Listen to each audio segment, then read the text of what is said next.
This is QTV Midday News. I am Umudu Gajaga and thank you for joining us. Here are the headlines. The University of the Gambia's Convocation Committee met President Adama Barrow at the State House in Banjul on Tuesday for the traditional briefing of the Chancellor ahead of the 18th UTG graduation ceremony this week. Final preparations are in full swing as workers put the finishing touches on the newly built QGroup headquarters, set to be officially inaugurated on Wednesday, April 29th. Sierra Leone's High Commissioner in the Gambia marked the country's 65th independence anniversary on Monday with a dinner attended by government officials, members of the diplomatic corps, and the Sierra Leonean community in the Gambia. The Ministry of Tourism, Arts and Culture, in collaboration with the International Trade Center, organized a national dialogue aimed at developing a unified Gambian position on cross-border tourism facilitation and competitiveness. In sports news, Yaya BI's sensational set piece fired Greenland FC to victory over FC Birmingham in the Mandinaring QCell-sponsored league final on Sunday. Those were the headlines, now the news in detail.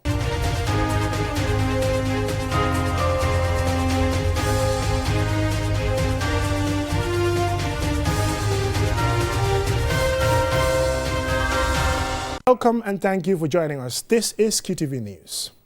The University of the Gambia's Convocation Committee, comprising members of the Governing Council and officials from MOHAS, met President Barrow at the State House in Banjul on Tuesday for the traditional briefing of the Chancellor ahead of the much-anticipated 18th UTG graduation ceremony scheduled to take place at the Faraba Bantang campus on Saturday, the 2nd of May 2026. Ansumana Esonyasi was at the State House and he now reports. Speaking to reporters following a closed-door meeting with the President, who is also the Chancellor of the University of the Gambia, the Vice-Chancellor, Professor Herbert Robinson, said the visit provided an opportunity for the Convocation Committee to update the Head of State on significant developments at the university, with particular focus on Saturday's graduation ceremony. He noted that the upcoming 18th convocation is historic.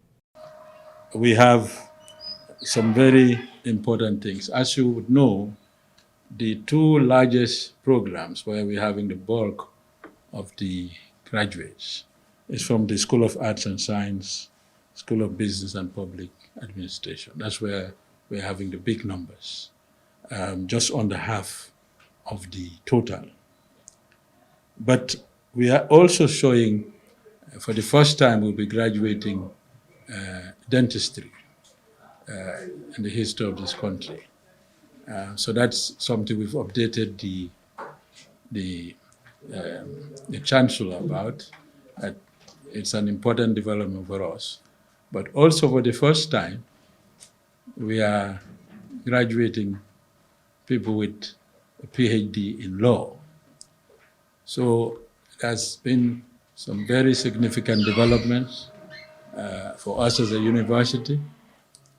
And we've also shared the order of ceremony with His Excellency the Chancellor.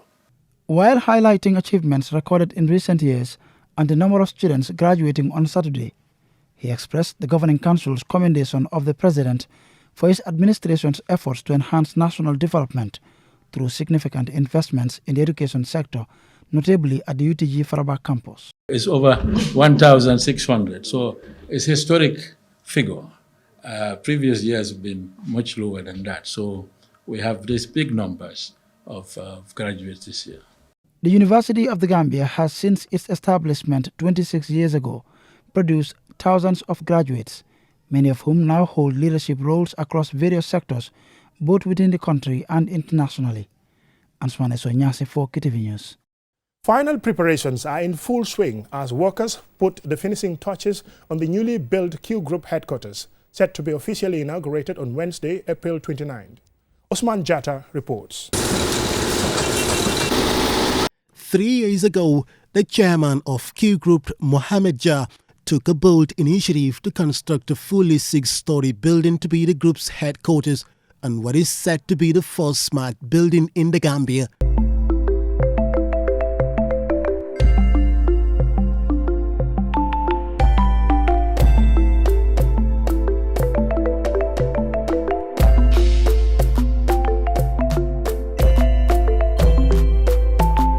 Smart buildings are structures that use interconnected technologies such as lot sensors, AI and automated systems to manage operations such as air conditioning, lighting and security in real time. Today, that vision is becoming a reality. After 3 years of non-stop work by QREC, the group's construction company, the project is now in its final stage. At the site, activity has intensified with engineers, cleaners and technicians working late into the day to ensure everything will be ready on time. From polishing floors to installing equipment and testing systems, teams are working to meet the deadline ahead of the official opening ceremony. Gentlemen, how is it? How are you guys? With barely 24 hours to go, Mohamed Jah continues to inspect every detail, preparing for the historic launch that brings his 17-year vision to life. Project supervisors say the final phase is always the most demanding as attention shifts to detail and presentation. Mohammed Saad is the general manager of QREC, QGroup's construction company. I feel like I have my first newborn in Gambia because it look like 3 years. We take like 3 years from dig to arrive to this point. It's not easy to make like this kind of building. The new headquarters will be a modern hub for the company's operations, reflecting its drive, growth and long-term ambitions. The Q Group comprises 13 companies, including QCell Gambia and Sierra Leone, Aji Bank, Espas Motors, Red Coat, QREC, Q Fiber, Q Money, QTV and Q Radio, Q City and Quantum Net, Natural Water, QIT and the Q Group Foundation, employing thousands and contributing to national development. Despite the pressure, workers remain focused, with many expressing pride in contributing to a landmark development. Ami Sise, Senior Marketing Manager at QCell, provided an update on the much-anticipated launch. Tomorrow is a very important day for us. As you're aware, we're launching QCell House. But apart from the launching of QCell House, we're also launching the first data center in this country. We're launching Q Fiber for homes and businesses. We're launching QCell Avenue because this street has been named QCell Avenue after the infrastructure that we have put in place. As we all know, when we started in 2009, we promised the customers 3 things. We would be the big innovators in this country. We would be the most affordable network in this country. Security personnel and event organizers have also begun setting up for the launch, with tents, seating and branding materials being arranged for invited guests. Government officials and stakeholders are expected to attend the ceremony, heralding a significant milestone for the Q Group. Lasana Tunkara is the Q Group's head of corporate affairs and branding. What we're expecting is a celebration tomorrow, a celebration of innovation, a celebration of what Gambians can achieve. This building is a testament to that. Everybody knows Mohamed Jah is a visionary leader. He has visions for this country. And this building could not have been built without Gambians. Tomorrow we'll have His Excellency the President, Adam Barrow, will be the person to inaugurate it. The cabinet will be there, we'll have dignitaries, we'll have a cross-section of Gambian businesses, but most importantly, we'll have QCell and Q Group customers. As the countdown continues, all eyes are now on tomorrow's event, a new moment that will usher in a new chapter for the Q Group of companies. Osman Jata, reporting for QTV News. Sierra Leone's High Commissioner in the Gambia marked the country's 65th independent anniversary on Monday with a dinner attended by government officials, members of the diplomatic corps, and the Sierra Leonean community in the Gambia. Yafatu Gay tells us more. Sierra Leone at 65. Hip, hip, hip. Hip, hip, hip. Sierra Leone gained independence from the British colonial rule on April 27, 1961, a milestone that continues to reflect the nation's resilience and enduring sense of pride.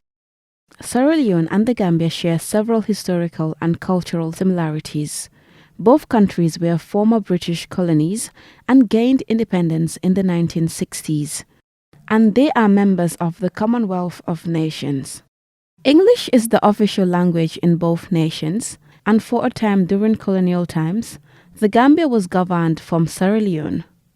They also have shared ethnic groups, including the Mandinka and Fula, which contribute to similar cultural traditions and social links. Additionally, they are members of ECOWAS and maintain strong regional and people-to-people connections through migration and community ties. Sierra Leone's current First Lady, Fatima Bio, has a Gambian father and a Sierra Leonean mother. Sering Modunjai, the Gambia's Minister of Foreign Affairs, highlighted the enduring bilateral and cooperative relationship between the Gambia and Sierra Leone. This day represents a continuation of our friendly relationship. Hence, today we gathered here not only to celebrate Independence Day of the Republic of Sierra Leone, but also the special and unique bilateral ties existing between the Gambia and Sierra Leone. Martha C. Kanakbo, Sierra Leone's High Commissioner to the Gambia, underscored the importance of unity, resilience, and inclusive development in Sierra Leone's ongoing national journey. This year still reminds us of the path we must walk to be responsive to the needs of our people, resilient in the face of challenges, and cohesive as one united family working together for the betterment of our country. The ceremony also featured captivating cultural performances showcasing the diverse ethnic traditions of Sierra Leone. Guests were treated to music, dance, and artistic displays reflecting the country's rich cultural heritage.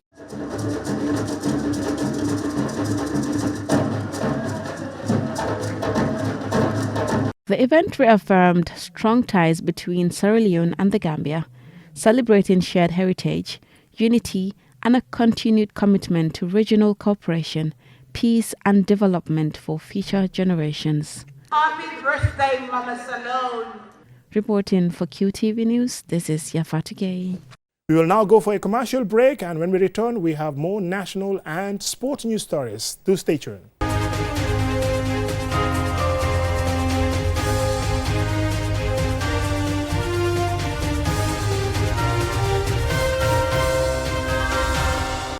Welcome back, and this is QTV News. I am Umudu Gajaga. The Ministry of Tourism, Arts and Culture, in collaboration with the International Trade Center, organized a national dialogue aimed at developing a unified Gambian position on cross-border tourism facilitation and competitiveness. Manna Bukar has the details. Supported by the European Union under its tourism and creative industries component of the EU Youth Empowerment Project, this initiative comes as a direct result of a recent visit made to Senegal by the ministry to facilitate the exchange of ideas regarding its creative industry, during which both countries raised concerns over existing bottlenecks and cross-border challenges facing them. The national dialogue brought together a wide range of stakeholders, including government policymakers, private sector representatives, and senior officials from national security institutions. The discussions focused on addressing key challenges and concerns with the aim of ensuring that in future regional and bilateral engagements, the country presents a unified and coordinated position. By facilitating a smoother cross-border relationship with Senegal, the country seeks to position itself as a competitive, accessible, and sustainable tourism destination in the sub-region and beyond. Siaka Fadera, Deputy Permanent Secretary of the Ministry of Tourism, and Lunana Kanash, representative of the EU, emphasized on how cross-border tourism competitiveness can't be achieved through isolated interventions. The Gambia and Senegal, we have to complement each other when it comes to tourism. And then facilitation of border crossing and facilitation of movement is important to give us that competitive edge. Having the two countries come together to resolve this issue is important. We are one people. When the recommendations emerge from this consultation dialogue with the stakeholders, we're going to compile and engage our Senegalese counterpart through the Senegalo-Gambian Secretariat. By discussing visa facilitation, border procedures, transport systems, and competitiveness challenges, You are laying the foundation for stronger bilateral and regional engagement. The European Union remains committed to supporting the Gambia's development priorities, including private sector growth, governance reforms, youth employment, and sustainable economic transformation. The Minister of Tourism, Arts and Culture, Abdoulaye Job, emphasized that for the Gambia to attract more visitors and boost trade, all barriers driving tourists toward rival destinations must be eliminated. He called on all stakeholders to engage in the dialogue with honesty and transparency to ensure these obstacles are cleared for good. Tourists don't remember our policy papers. They remember the experience that they have coming into this country. So each and every one of us have the moral responsibility as a Gambian to make sure that we welcome people in this country with open arms without much of a hassle. We want people to come to this country because we know the importance of tourism to the economy and the life and livelihoods of people.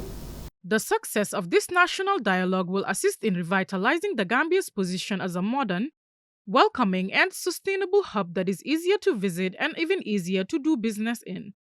Mam Nabuka, reporting for QTV News.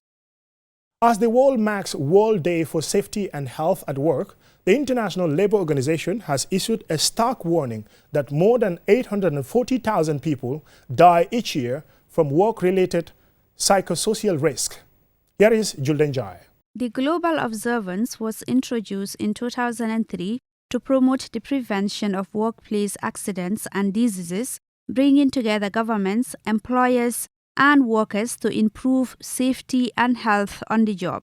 It forms part of a wider strategy on occupational safety and health adopted at the International Labour Conference in June 2003.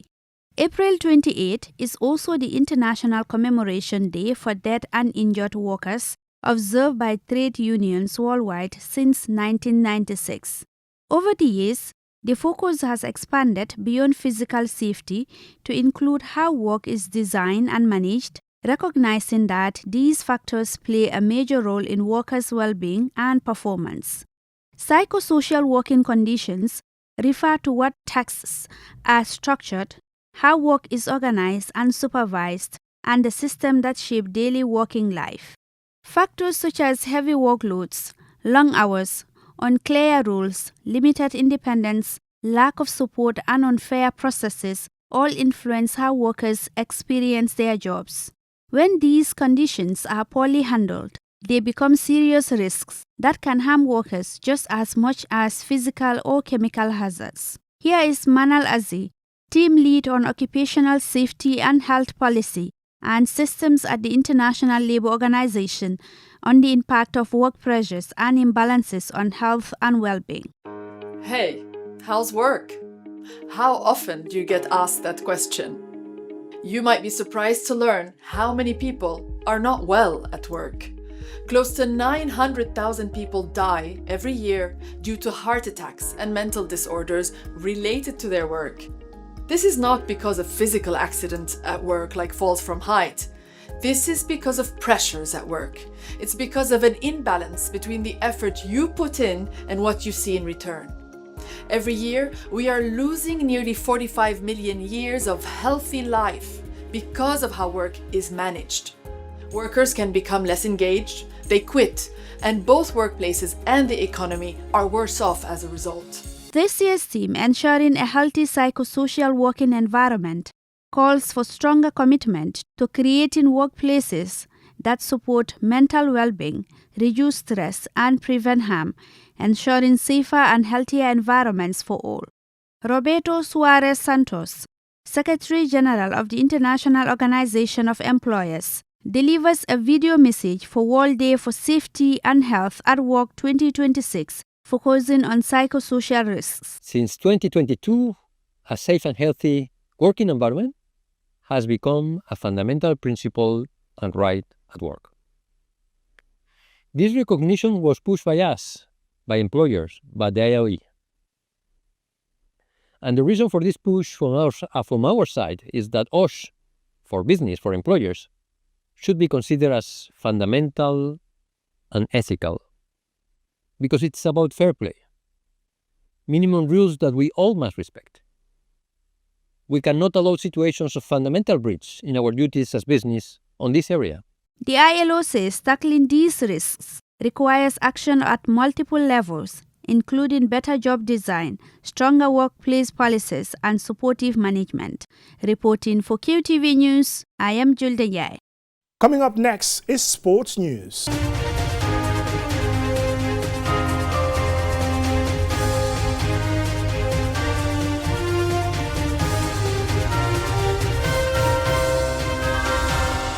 Yaya Bia's sensational set-piece goal fired Greenland FC to victory over Birmingham in the Mandinaring QCell-sponsored league final on Sunday.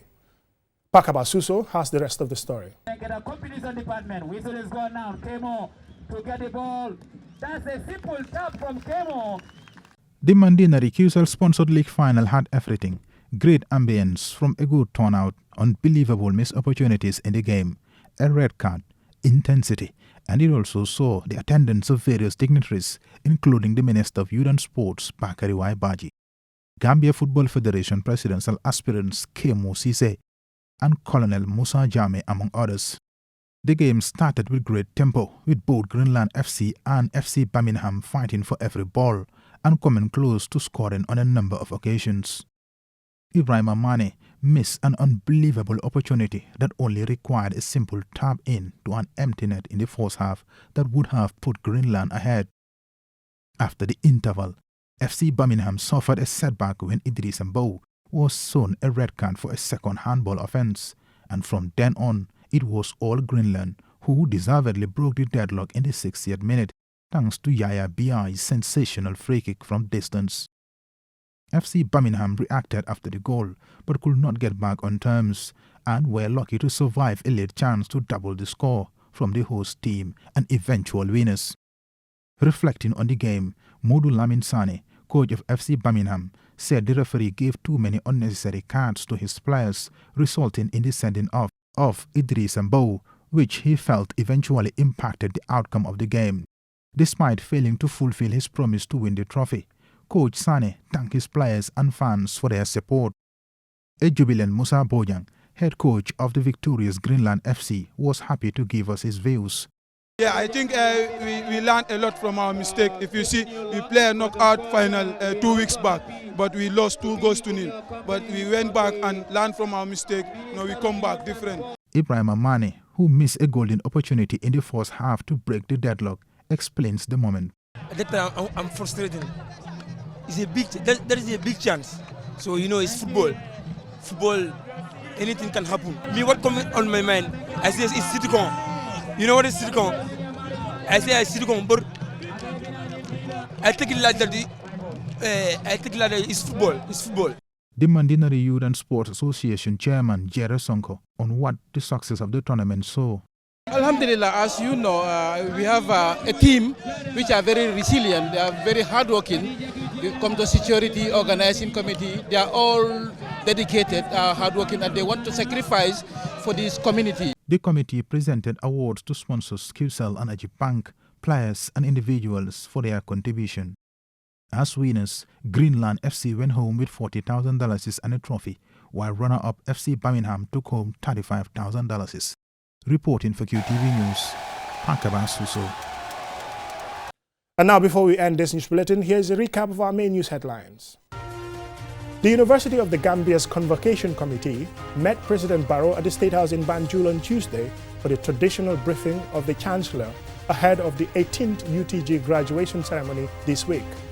Final preparations are in full swing as workers put the finishing touches on the newly built QGroup headquarters, set to be officially inaugurated on Wednesday, April 29.